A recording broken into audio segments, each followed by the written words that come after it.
I watched my parents smile as they handed my entire $850,000 inheritance to my younger brother and told me I deserved nothing.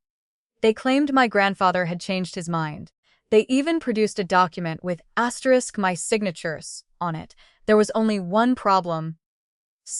I had never signed it.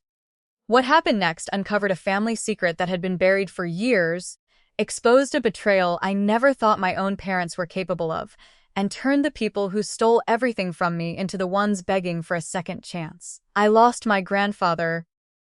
I nearly lost my home, and for a while, I thought I had lost my future too.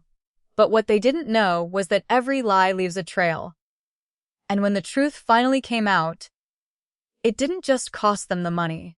It cost them everything. So if you think you've heard every inheritance story before, trust me, this one ends in a way no one sees coming. My name is Ethan, and if you had asked anyone who knew my family growing up, they would have told you my younger brother Kyle was the golden child. He could do no wrong. If he broke something, I should have put it away. If he failed a class, the teacher was unfair. If he quit another job after 3 weeks, his boss didn't appreciate him. Meanwhile, every mistake I made became a lecture. Every success I earned became luck. I learned very early that my parents didn't measure us by the same standards. I accepted it because I didn't know any different. My grandfather did. Grandpa Walter was the only person in the family who treated us equally. Actually, that's not true. He treated us according to our actions. When I was 16, he hired me to help restore an old cabin he owned outside Asheville, North Carolina. I spent every weekend there, learning carpentry, electrical work, plumbing, and something even more valuable: responsibility. Kyle came exactly twice. The first time, he complained there wasn't enough Wi-Fi. The second time, he disappeared after lunch to hang out with friends. Grandpa never forced him to come again. You can't build character in someone who refuses to pick up a hammer. Grandpa told me one afternoon while we repaired the porch. Those words stayed with me. Over the next 15 years, Grandpa and I became incredibly close. I visited every week. I drove him to doctor's appointments. I helped him manage his finances after Grandma passed away. I never expected anything in return. He was family. When he died peacefully at 86, losing him hurt more than I can describe. The funeral was packed. People talked about his generosity, his honesty, and the businesses he'd built over 40 years. He'd accumulated a sizable estate. Everyone knew that. Nobody knew exactly how much. A week after the funeral, the family gathered in a law office for the reading of his will. I sat quietly beside my wife, Claire. Kyle showed up 20 minutes late wearing designer sunglasses indoors. He winked at me. Hope Grandpa remembered who his favorite grandson was. I smiled politely. I already knew Grandpa loved us both. The attorney adjusted his glasses. As outlined in Mr. Walter Thompson's estate plan, he explained several charitable donations first, then investment properties, then the family cabin. Everything was carefully organized. Finally, he reached the inheritance section. My heart started racing. I leave $850,000 to be divided equally between my grandsons Ethan Thompson and Kyle Thompson. Kyle grinned. I smiled too. Exactly what I expected. Then my mother suddenly interrupted.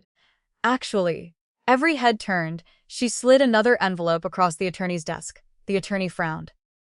I received this yesterday. Dad leaned back confidently. The attorney opened it. His expression changed immediately. I'm going to need a moment. The room fell silent. After nearly 2 minutes, he cleared his throat. There appears to be a family agreement signed several years ago. I stared at him. What agreement? He looked uncomfortable. It states that Ethan voluntarily surrendered his inheritance rights in exchange for future family support. I laughed. I'm sorry. What? Dad folded his arms. You signed it. No, I didn't. Mom refused to meet my eyes. Kyle's smile slowly returned. The attorney looked between us. The signatures appear valid. They're fake. I stood up so quickly, my chair nearly tipped over. I've never seen that document in my life. Dad sighed dramatically. Here we go. I didn't sign anything. You signed paperwork after Grandpa helped pay for your college. I signed tuition receipts. It's the same meeting. No, it isn't. The attorney finally spoke. If the document is challenged, this matter will likely require litigation. Kyle leaned forward. Can we just move on? I couldn't believe what I was hearing. Move on? Someone had just stolen nearly $500,000 from me, the attorney continued. Until the dispute is resolved, the inheritance will be temporarily distributed according to the signed agreement. I felt sick. And where does my share go? Mom answered. Kyle needs it more. The room went completely silent. I looked directly at her. You knew. She finally looked at me. We made the right decision. No, I whispered. You made your decision years ago. Claire squeezed my hand as I walked out before I said something I'd regret. Outside, I sat in my truck for almost 20 minutes. I couldn't even start the engine. Claire finally broke the silence. What are you going to do? I stared through the windshield. I'm going to prove they're lying. The first attorney I hired specialized in estate disputes. After reviewing everything, he frowned. The signature does look suspicious, so we fight. He nodded slowly. But lawsuits like this can cost over $100,000. I don't have that. Your parents know that. Those words hit harder than anything else. They weren't just stealing my inheritance. They were counting on me being too broke to stop them. Claire refused to let me give up. We'll figure something out. We refinanced our house. I sold my classic Mustang. We emptied nearly every savings account we had. Friends thought we were crazy. Maybe we were, but I couldn't allow my grandfather's wishes to be erased by fraud. While the lawsuits slowly moved through court, Kyle wasted absolutely no time spending the money. He bought a Lamborghini, then a lake house, then a luxury condo in Miami. He posted everything online. Champagne, private jets, casino weekends, Distazar watches. Every picture felt like another insult. Mom commented on every post. So proud of you. Dad called him a smart investor. I nearly threw my phone across the room. Meanwhile, Claire and I were eating frozen dinners to save money. Our daughter needed braces. We delayed them another year because legal bills kept arriving. Every month, I questioned whether justice was worth bankrupting ourselves. Every month, Claire reminded me why we started.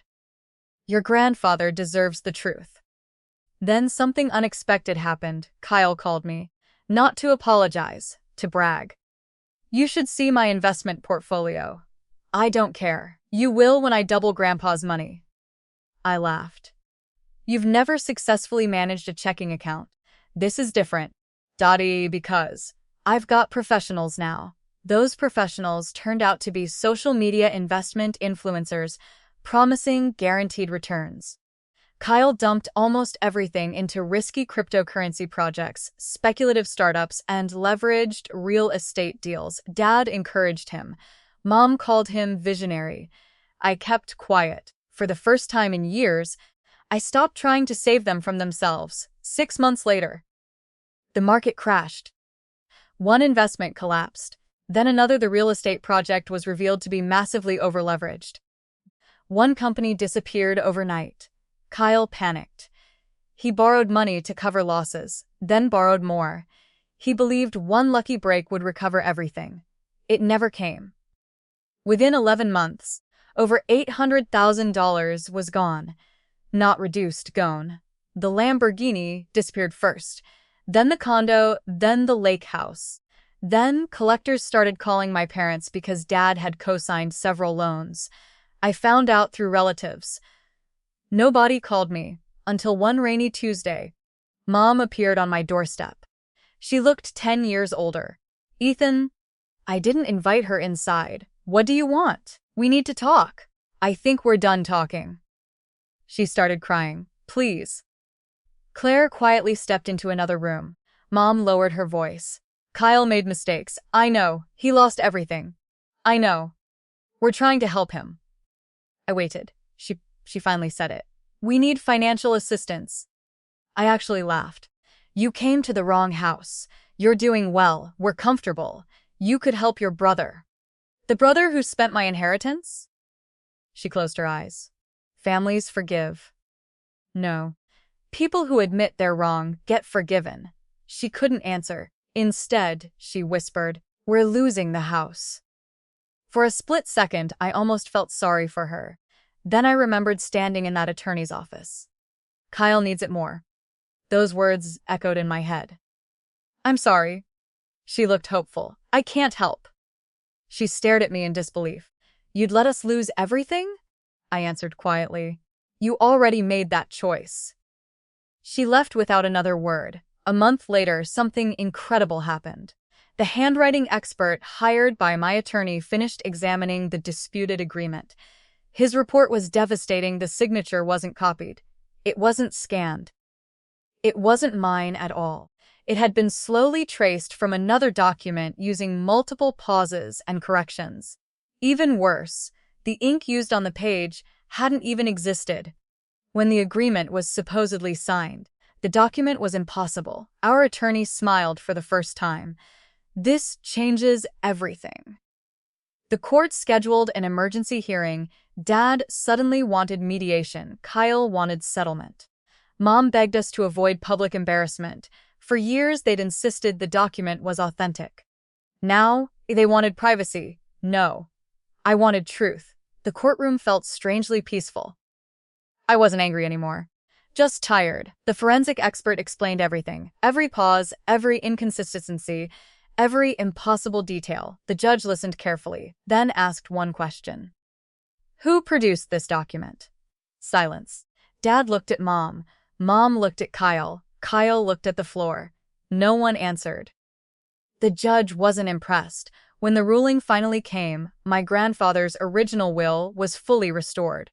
The forged agreement was declared fraudulent.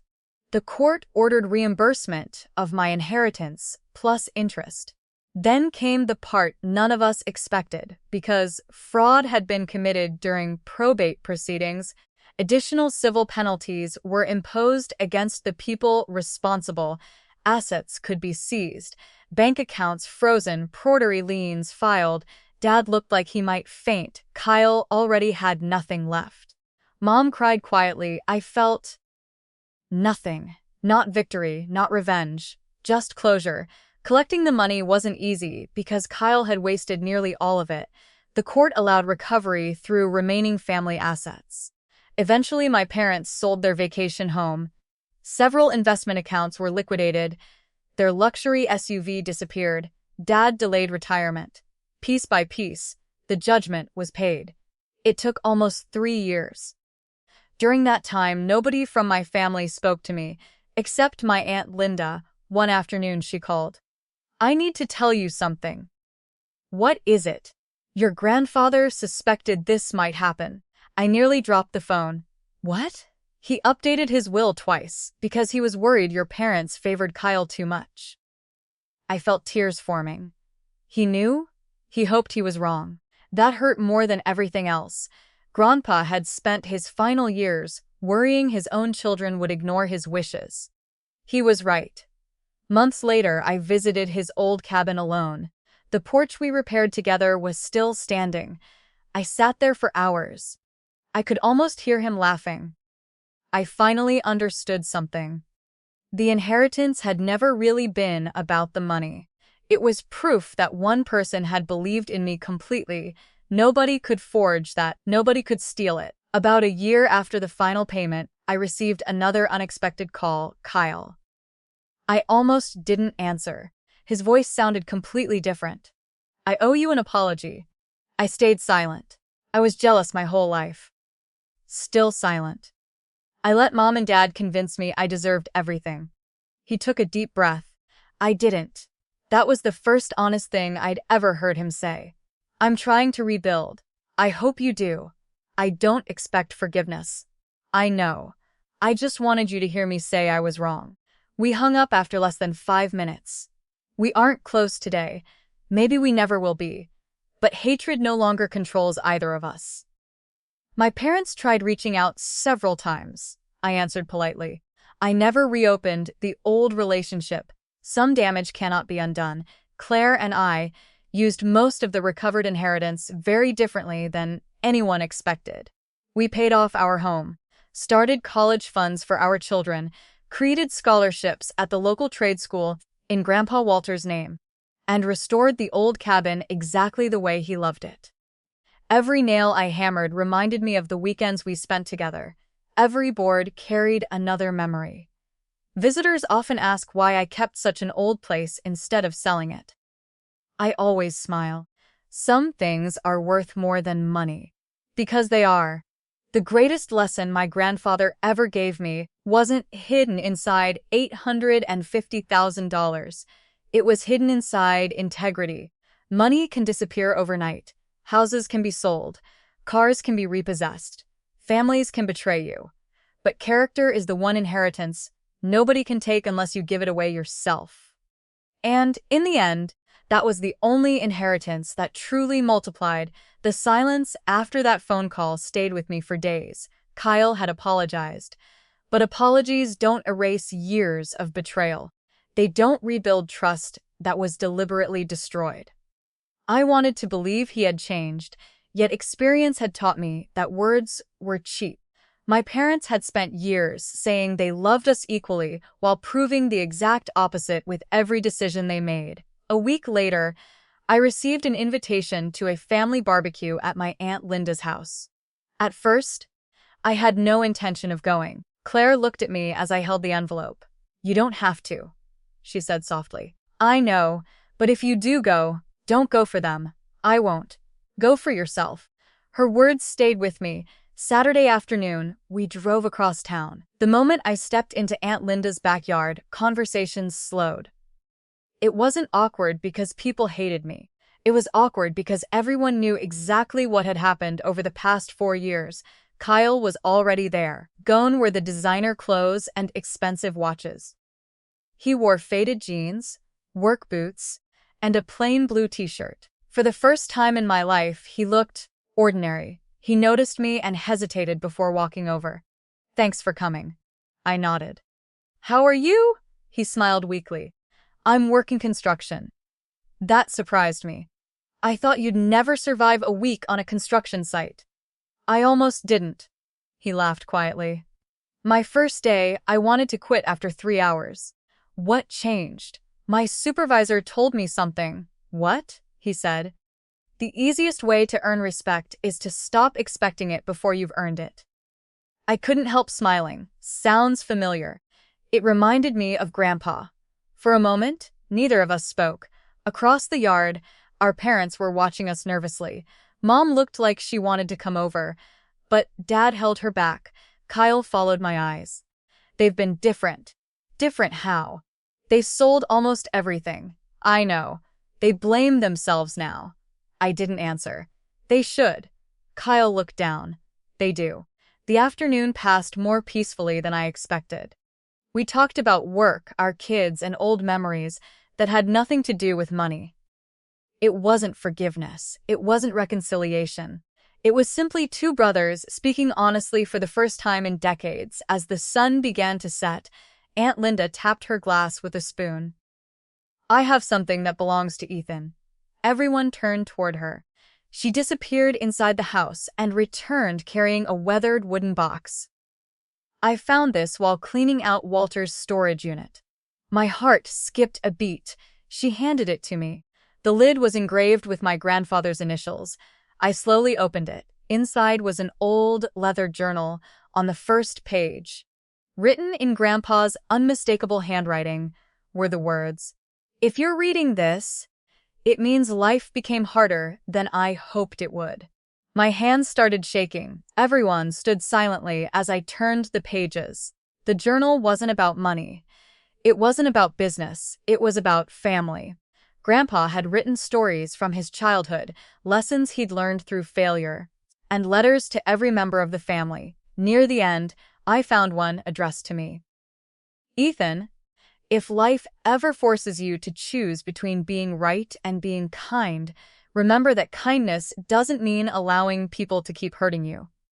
Sometimes the kindest thing you can do is let people face the consequences of their own choices. That's how they grow. I looked up. Kyle had tears in his eyes, so did Mom. I kept reading. Don't measure your success by what you inherit. Measure it by what you leave behind. Money disappears. Character doesn't. I closed the journal. For the first time since Grandpa's funeral, I felt as if he were sitting beside me again. Not telling me to forgive, not telling me to forget, simply reminding me who I wanted to become. That night, after everyone had gone home, Claire asked me what I was thinking. I looked at the journal resting on our coffee table. For years, I thought winning meant getting the money back. And now? I think Grandpa's real inheritance was this. She smiled. I think you're right. Over the next few months, I began visiting the cabin more often, sometimes alone, sometimes with my children. I taught my son how to swing a hammer in the same spot where Grandpa had taught me. I showed my daughter how to sand old wood until it looked new again. Neither of them cared how much money Grandpa had left behind. They cared about the stories, the memories, the lessons. And in that moment, I realized something that no courtroom, no bank account, and no inheritance could ever replace. The greatest revenge isn't watching the people who hurt you lose everything. It's building a life so full of peace, purpose, and love that their betrayal no longer defines your future. That was the inheritance my grandfather wanted me to protect all along. The following spring, I received an unexpected letter in the mail. There was no return address. Inside was a single key and a handwritten note. Meet me at the cabin. One last surprise. Linda. I called my aunt immediately. She only said, trust me. The drive to the cabin felt strangely familiar. Every curve in the road reminded me of weekends spent with Grandpa, when life seemed much simpler. When I arrived, Aunt Linda was standing on the porch with two men I didn't recognize. One introduced himself as Michael. The other was an accountant named Robert. We've been waiting for you, Michael said. For what? Aunt Linda smiled. For your grandfather's final lesson. Confused, I followed them inside. Robert placed several folders on the dining table. Your grandfather hired our firm nearly 10 years ago. I frowned. I've never heard of you. He intended it that way. Robert slid a sealed envelope toward me. The front simply read, for Ethan. Only after the estate is finally settled. I carefully broke the seal. Inside was another letter. Ethan, if you're reading this, then my fears were justified. I hoped your parents would honor my wishes, but I prepared for the possibility that they wouldn't. I stopped reading for a moment. Grandpa had planned for this. This isn't about money. It's about making sure honesty is rewarded, even if it takes years. Robert interrupted gently. There's something else. He opened another folder. Years earlier, Grandpa had quietly purchased a small piece of commercial property through a separate trust that wasn't part of the estate being disputed. It had been leased continuously for nearly 12 years. The rental income had never been touched. Interest had continued to accumulate. I looked at Robert. Are you telling me? He nodded. The trust instructed us to transfer ownership to you only after every legal dispute concerning the estate had ended. I was speechless. It isn't $850,000, he continued, but today it's worth just over $1 million. The room went completely silent. For a long moment, I couldn't say a word. It wasn't because of the amount.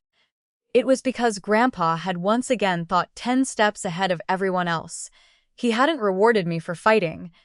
He had rewarded patience. Aunt Linda reached across the table and squeezed my shoulder. He wanted you to know that doing the right thing doesn't always pay immediately, but eventually. I finished the sentence for her. It pays in ways you never expected. That evening, I walked outside alone. The sun was setting behind the mountains, exactly the way Grandpa used to love. I could almost hear him saying, never let bitterness become your inheritance. For years, I'd believed my family's betrayal was the defining chapter of my life. Standing there, I realized it was only the beginning. The money would help my children. The property would secure our future. But the greatest gift wasn't financial security, it was freedom. Freedom from anger. Freedom from proving myself. Freedom from carrying a burden that belonged to someone else. Months later, Kyle called again. This time, he wasn't asking for anything. I heard about Grandpa's trust. Yeah, I'm glad he looked after you. I waited. You know, he said quietly, I spent years thinking life was unfair because I never had enough. And now I know I always had enough. I just wasn't grateful. For the first time in our lives, that conversation ended with genuine respect instead of resentment. People often ask me whether karma is real. I tell them karma isn't magic. Sometimes it arrives as consequences. Sometimes it arrives as justice. And sometimes it arrives years later, disguised as peace. Looking back, losing my inheritance for a while felt like the worst thing that had ever happened to me. In reality, it exposed everyone's true character, including my own, and once the truth finally came into the light, it became clear that my grandfather hadn't left me wealth. He had left me a legacy worth protecting for the rest of my life. A few weeks later, I thought the story was finally over. It wasn't. One Monday morning, I arrived at my office to find a man waiting in the lobby. He stood as soon as he saw me. Mr. Thompson? Yes, my name is Daniel Brooks. I shook his hand. What can I do for you? He looked nervous. I used to work for the financial firm that managed your brother's investments. That got my attention immediately. I thought they went bankrupt. They did. So why are you here? He opened a worn leather briefcase and placed a thick envelope on my desk. Because there's something you deserve to know. Inside were copies of emails, bank transfers, and internal reports. I flipped through the pages. What am I looking at? Daniel took a deep breath. The investments didn't fail as naturally as everyone believes. I looked up. What do you mean? Several advisors deliberately encouraged inexperienced clients to borrow against their assets. They earned enormous commissions while knowing the investments were dangerously risky. I stared at him. So Kyle was targeted? He made terrible decisions. Daniel nodded honestly, but he was also manipulated. That wasn't the answer I expected. For years, I had believed my brother lost everything because of greed alone. Now I was learning there had been another layer to the story. Why tell me now? Because federal investigators contacted me last month. He slid another document toward me. The company executives are under investigation for securities fraud. I leaned back in my chair. So there may be compensation? There may be. Months passed before anything happened. Then one afternoon, I received an official notice. A settlement fund had been created for victims of the investment scheme. Kyle qualified. So did several hundred other families. The payout wasn't enough to restore everything he'd lost, but it gave him a chance to start over without crushing debt. When he called me after receiving the news, his voice sounded lighter than it had in years. I guess life gave me one more chance. It looks that way. I'm not wasting it. I hope you don't. I'm not chasing quick money anymore. What are you chasing? He laughed. A normal life. For some reason, hearing those words made me happier than I expected. A year later, our family gathered again at Grandpa's cabin. This time, there were no lawyers, no arguments, no secret documents, just a simple cookout. My son ran across the yard with Kyle's daughter, laughing so hard they could barely breathe. Watching them, I realized something important. Children aren't born carrying old grudges. Adults hand those grudges to them, and adults can choose to stop. As the fire crackled that evening, Aunt Linda raised a glass. To Walter. Everyone smiled. To Walter. Then she looked directly at me. You know what he'd be happiest about? What? Not that the money came back. She pointed toward the children playing beneath the old oak tree. That the next generation won't have to repeat our mistakes. I looked at Claire. She smiled. In that moment, I knew she was right. Grandpa's greatest investment had never been stocks, real estate, or bank accounts. It had been the hope that someday his family would learn the value of honesty the hard way if necessary. It had taken years. It had cost us almost everything.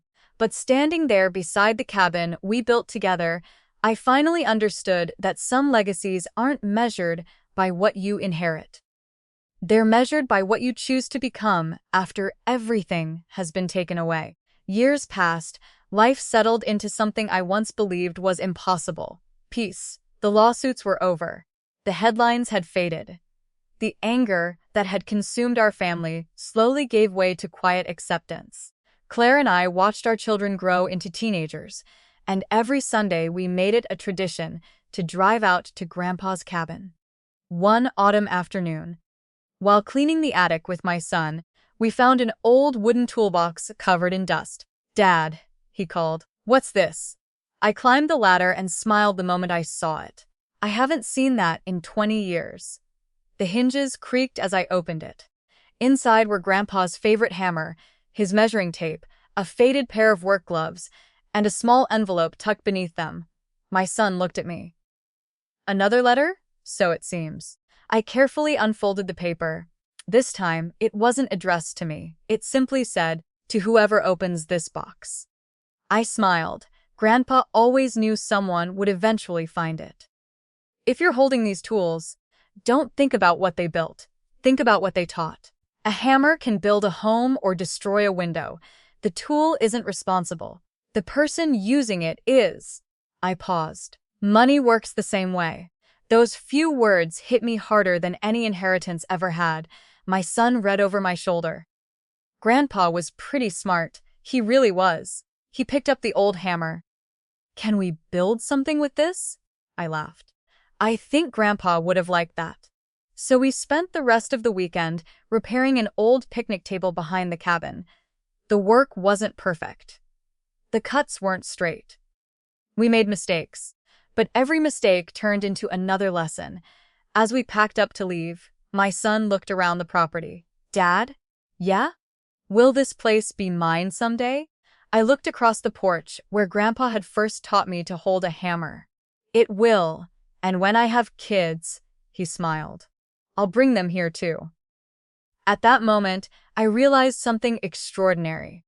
The cycle had finally been broken, not because of a court ruling, not because I recovered the inheritance, but because my children were growing up in a home where love wasn't measured by favoritism and success wasn't measured by dollars.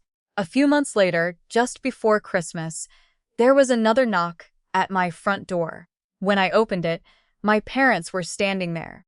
Neither of them spoke for several seconds.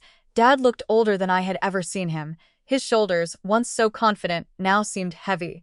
"Finally," he said quietly. "I don't know if you'll ever forgive us." I didn't answer, he continued.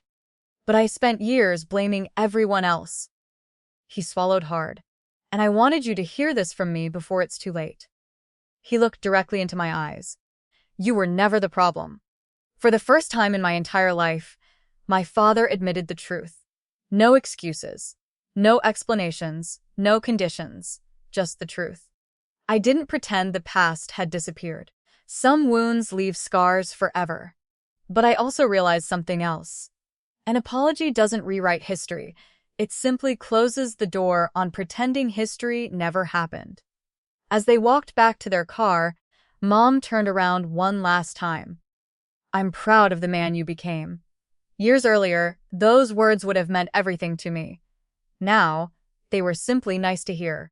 Because I no longer needed anyone's approval to know my worth. That, more than the money, more than the verdict, and more than the justice I fought so hard to earn, was the greatest inheritance of all. The following summer, our entire family gathered at Grandpa Walter's cabin for what would have been his 95th birthday. Children ran across the yard laughing. The smell of barbecue drifted through the air. For the first time in decades, there were no arguments, no lawsuits, and no secrets hanging over anyone's head. As the sun began to set, everyone gathered on the porch, Grandpa and I had rebuilt together years ago. I stood up holding the old journal he had left behind. There was a time when I thought this story was about money, I said. Everyone listened quietly. I thought losing my inheritance was the worst thing that ever happened to me.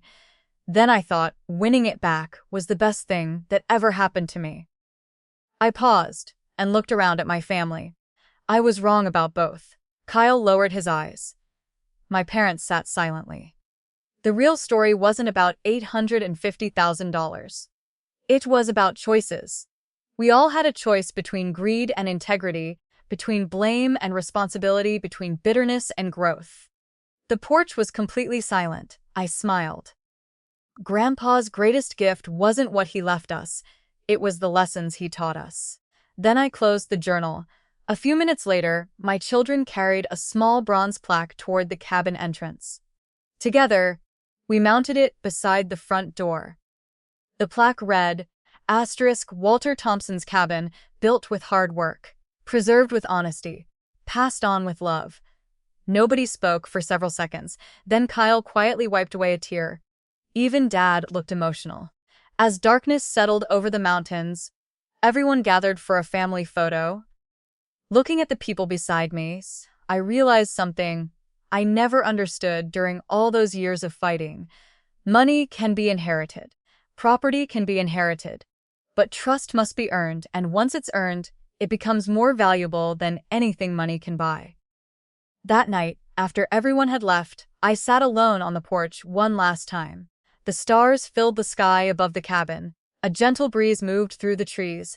For a moment, it felt like Grandpa was sitting beside me again, not saying anything, just smiling.